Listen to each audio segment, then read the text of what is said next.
My 1958 Volkswagen was a good car, except it had no gas gauge. You were supposed to keep track of the mileage, and if you did not and you ran out of gas, you always had the emergency reserve that you could access by throwing a lever at your feet. This gave you another gallon, and that was usually enough to get you to the next gas station. I began my road trip on July 1st, 1966, a Friday. I did not care where I was, nor where I was going on the map. The important thing was where I was mentally. While driving, I began various long and short-term relationships with all kinds of agents and amateurs. In some cases, I began to develop a deep understanding of his or her nature. The amateurs I would only meet once, but the agents I would get interrupted by their thoughts again and again. I felt closest to an agent from China whom I nicknamed Jack So. To this agent I told everything, though it was not always believed. That psychic spy didn't believe my story about a marriage arrangement with a granddaughter of Chairman Mao. I warned him that I would call it sometime in the next day or two. I ran out of gas several times, once in the middle of the night. Then I was offered a ride by a man wearing a suit and driving a black car with a blue light mounted on the dashboard.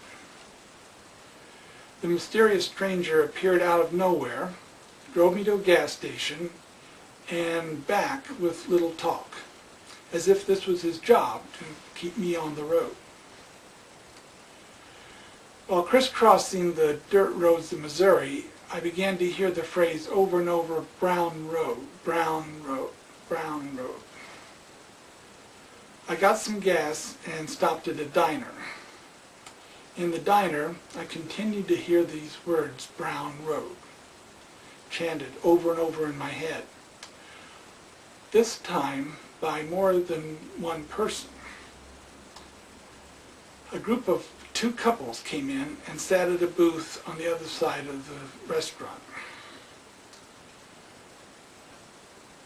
And I noticed a woman got up and made a phone call at the phone booth.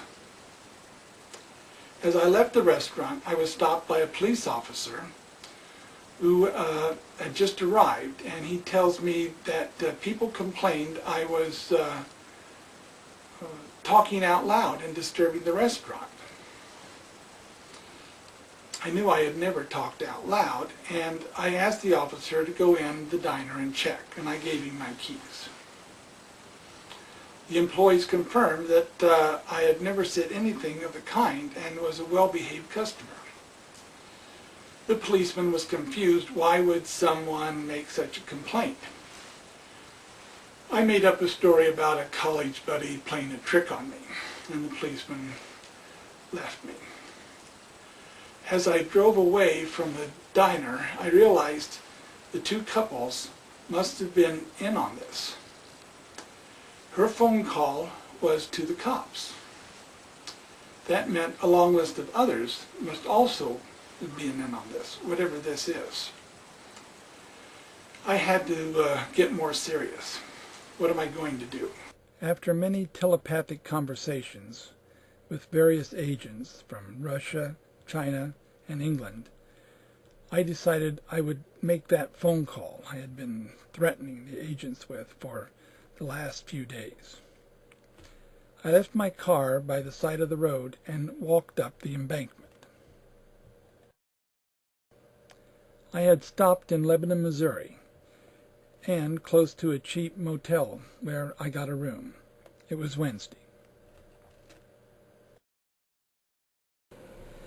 That night I sensed what seemed like Catholic prayers, and I tried singing some Gregorian chants.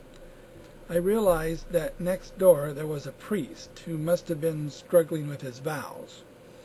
I took a walk around town, and thanks in part to the full moon and my singing, I felt in touch with the universe. The time was right for the call.